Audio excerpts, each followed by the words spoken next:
Pensez-vous vraiment connaître la couleur de vos cheveux? Si vous avez des yeux noisettes, détrompez-vous. Cette rare anomalie génétique fait changer la couleur de vos yeux en réaction à la lumière et à l'environnement, presque comme par magie. Mais ce changement de couleur n'est pas qu'une curiosité. C'est un indice, un signal biologique qui mène à l'une des histoires les plus étranges et les plus riches de toute la génétique humaine. Seulement environ 5% de la population mondiale possède des yeux noisettes. Pourtant, si vous voyagez dans certaines régions d'Espagne ou du Portugal, ce chiffre grimpe fortement. Une étude de 2009 a montré que plus de la moitié d'un groupe espagnol avait des yeux noisettes ou vert noisette. Cette concentration n'est pas le fruit du hasard. C'est le résultat de milliers d'années de migration, de métissage et de sélection concentrées sur une seule péninsule au bord de l'Europe. Les scientifiques peuvent prédire les yeux bruns ou bleus à partir de l'ADN avec une précision de 90 à 95%.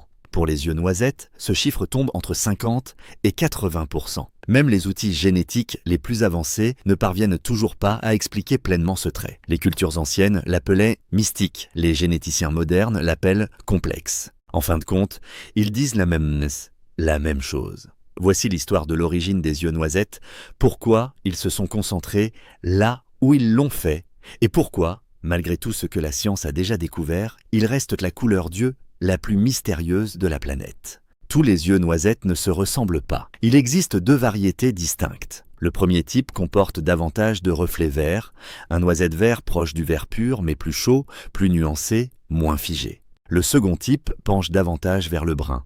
Un brun noisette qui, sous certaines lumières, peut paraître presque ambre, presque cuivré, presque autre chose. Les deux types partagent la même qualité essentielle. Ils refusent de rester immobiles. C'est l'effet de changement de couleur et ce n'est pas une illusion.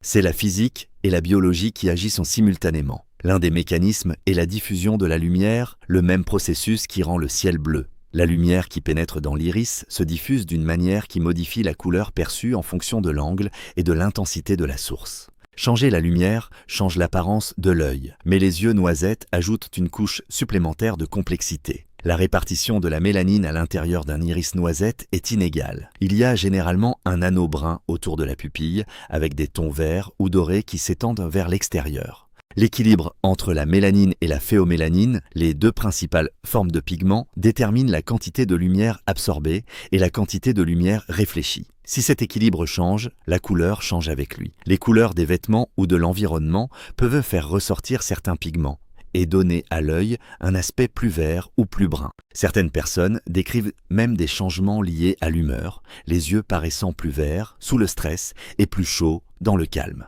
Les yeux noisettes se situent presque exactement entre le bleu et le brun sur le spectre de la mélanine. Pas un petit peu entre les deux, exactement entre les deux. Et cette position intermédiaire est précisément là où la génétique se complique. La science de la couleur des yeux semblait autrefois simple.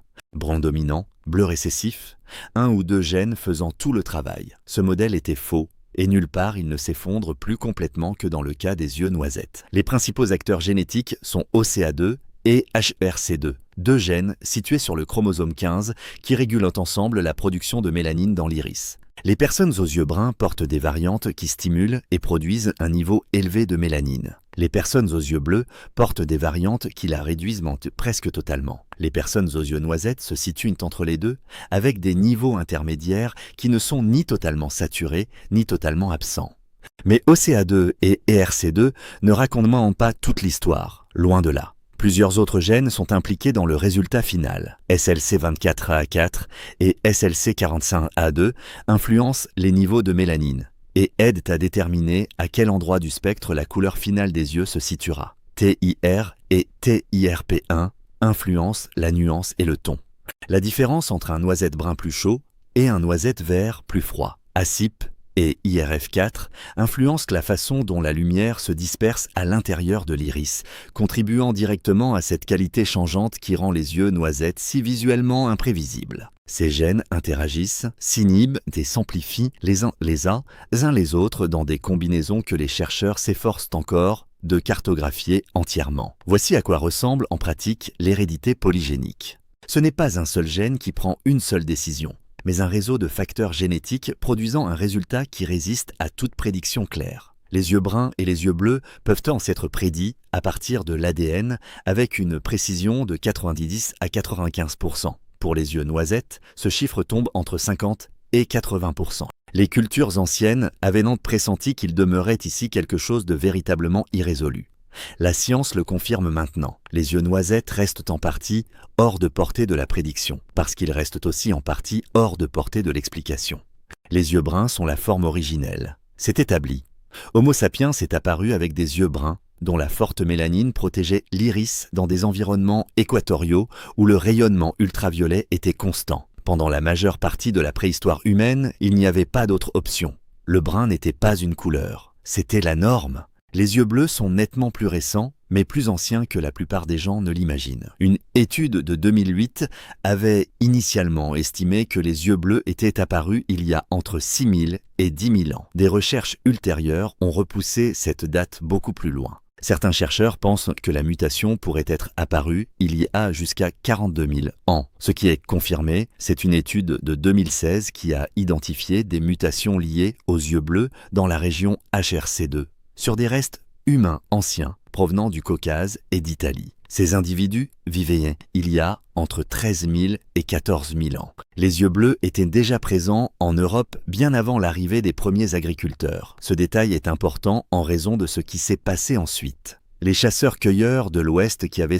parcouru l'Europe pendant des millénaires avaient en grande partie les yeux bleus. Les premiers agriculteurs européens, arrivés d'Anatolie entre 8000 et 6000 ans avant notre ère, avaient en grande partie les yeux bruns. Quand ces deux populations se sont rencontrées et mélangées, un résultat intermédiaire est devenu possible pour la première fois. C'est presque certainement à cette intersection que les yeux noisettes sont apparus en nombre significatif pour la première fois. Pas une seule personne, pas un seul moment, mais un événement à l'échelle d'une population. L'ascendance aux yeux bleus et l'ascendance aux yeux bruns se sont combinés pour produire une descendance dont la production de mélanine se situait entre les deux extrêmes. Les premiers yeux noisettes ne sont pas nés d'une simple mutation accidentelle. Ils sont le résultat biologique de la rencontre de deux mondes. Cette rencontre s'est produite à travers une grande partie de l'Europe. Alors pourquoi les yeux noisettes se sont-ils concentrés si intensément dans un coin particulier du globe ? La péninsule ibérique se trouve à une intersection très précise. Les populations nord-européennes qui ont migré vers le sud portaient l'héritage génétique des yeux bleus des chasseurs-cueilleurs de l'Ouest, puis plus tard des peuples des steppes. Les populations nord-africaines qui ont migré vers le nord à travers le détroit étroit séparant les deux continents portaient dans leur ascendance les yeux bruns qui dominaient dans cette région. L'Ibérie a absorbé les deux. Pas en une seule fois, mais en plusieurs vagues réparties sur des milliers d'années. Le climat a probablement renforcé ce processus. Les yeux noisettes sont plus fréquents dans les zones tempérées, où des niveaux modérés de mélanine offrent un avantage pratique. Trop au nord, et la pression de sélection favorise les yeux plus clairs. Trop au sud, et un niveau plus élevé de mélanine devient essentiel. L'Ibérie ne se situe dans aucun de ces extrêmes. Elle occupe une bande intermédiaire où la pigmentation moyenne est non seulement génétiquement possible, mais aussi cohérente avec l'environnement. Vient ensuite la période d'Al-Andalus, entre 711 et 1492. La domination musulmane a apporté un flux génétique durable et significatif de l'Afrique du Nord vers l'Ibérie. Ce n'était pas une brève rencontre. C'était près de 8 siècles de mouvements de population concentrés dans une région déjà formée de nombreuses strates génétiques. L'Ibérie méridionale a profondément absorbé cette ascendance, créant exactement le type d'environnement de mélange bleu-brun dans lequel les yeux noisettes prospèrent. La sélection sexuelle a peut-être encore amplifié le résultat. Une couleur d'yeux changeante et frappante, située à l'intersection de plusieurs courants ascendants, n'aurait pas manqué d'attirer l'attention. L'Ibérie n'a pas inventé les yeux noisettes. Elle a perfectionné les conditions nécessaires à leur développement. Une étude majeure portant sur 271 anciens habitants de l'Ibérie a retracé ces conditions sur 8000 ans et a révélé une région qui n'a jamais cessé d'absorber de nouvelles ascendances. L'histoire commence vers 5500 avant notre ère, lorsque les premiers agriculteurs sont arrivés d'Anatolie, apportant avec eux une ascendance aux yeux bruns qu'ils ont superposée aux populations de chasseurs-cueilleurs aux yeux plus clairs déjà présentes. Vint ensuite l'âge du bronze, avec le changement génétique le plus spectaculaire que l'Ibérie ait jamais connu. Entre 200 et 900 avant notre ère, environ 40% de l'ascendance ibérique a été remplacée par des groupes venus avec une ascendance des steppes de la région pontique et caspienne. Les haplogroupes d'ADN du chromosome Y qui dominaient l'Ibérie, des marqueurs comme I2, G2 et Ch ont été presque entièrement remplacés par R1b M269. Les preuves suggèrent donc que lorsque cette migration a été biaisée en faveur des hommes, elle a accéléré le remplacement des haplogroupes tout en laissant les lignées maternelles plus mélangées. La période romaine a déplacé la génétique ibérique vers l'Est, la rapprochant des Italiens et des Grecs modernes par une mobilité méditerranéenne plus intense. L'ascendance nord-africaine est entrée plus fortement à cette époque, en partie par les réseaux commerciaux romains et en partie par une présence phénicienne et punique antérieure. Les Wisigoths sont venus ensuite, mais leur empreinte génétique est restée relativement faible. Puis vint Al-Andalus. Près de 8 siècles de flux génétiques concentrés depuis l'Afrique du Nord ont créé la couche de métissage la plus profonde que la péninsule ait accumulée jusqu'alors. Chaque vague a laissé quelque chose derrière elle. L'Ibérie n'a jamais totalement remplacé ce qui existait avant. Elle l'a intégré. Ces couches peuvent encore être lues aujourd'hui comme des marqueurs vivants dans l'ADN des Ibériques modernes. Du côté paternel, R1b est dominant. Entre 60 et 70% des hommes ibériques portent cet haplogroupe et la sous-branche R1b DF27 apparaît à des fréquences particulièrement élevées, baissant en Espagne et au Portugal. C'est l'écho direct de cette migration des steppes à l'âge du bronze, la vague qui a transformé l'ADN du chromosome Y à tel point que les anciens haplogroupes ont presque disparu. Les populations des steppes portaient une ascendance de pigmentation plus claire, renforçant la contribution génétique des yeux bleus déjà présente chez les chasseurs-cueilleurs occidentaux. Le signal nord-africain est toujours là. Des branches de E1b1b, notamment M81 et EV13, apparaissent aujourd'hui chez environ 5 à 15% des hommes ibériques. L'aplogroupe G, à la fois G1 et G2, représente encore 5 à 10%, reflétant des influences phéniciennes, puniques, romaines et levantines. Ces lignées portent dans leur ascendance les peuples aux yeux bruns qui ont rencontré et se sont mêlés aux populations aux yeux plus clairs déjà installées dans la péninsule. L'image maternelle confirme l'ensemble. L'aplogroupe H domine avec 40 à 50%, H1 et H3 étant particulièrement présents, reflétant de profondes racines européennes, mésolithiques et néolithiques. U5 renvoie à l'ascendance ancienne des chasseurs-cueilleurs. U6 renvoie directement aux populations berbères d'Afrique du Nord. Tous deux se retrouvent dans le même héritage génétique ibérique actuel. Voilà à quoi ressemble un œil noisette à l'échelle d'une population. Pas une ascendance, pas deux, mais plusieurs courants de mouvements humains convergeant sur une seule péninsule et produisant une couleur que la science ne sait toujours pas prédire pleinement.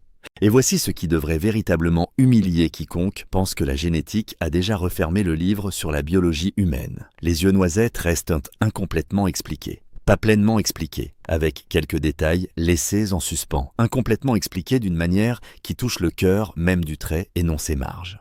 Le problème de prédiction reflète quelque chose de réel en biologie. Les yeux bruns et les yeux bleus diffèrent principalement sur un aspect génétique bien compris. Les yeux noisettes impliquent un réseau de gènes en interaction dont le comportement combiné, même dans les meilleurs modèles actuels, ne peut être correctement prédit qu'entre 50 et 80% du temps. Pour un domaine capable de lire les mouvements anciens de population à partir de fragments d'os, ce chiffre est frappant. Les cultures anciennes pressentaient quelque chose ici sans avoir le vocabulaire pour le décrire. Les traditions égyptiennes, grecques et celtiques associaient les yeux noisettes à une perception extraordinaire. Cette association découle presque certainement de la qualité changeante de cette couleur, de cette étrange manière dont les yeux noisettes répondent au monde qui les entoure, comme si le monde était activement lu plutôt que simplement vu. La science en explique désormais le mécanisme, mais elle ne dissout pas complètement l'étrangeté. En fin de compte, les yeux noisettes représentent quelque chose de plus important qu'une simple singularité de pigmentation.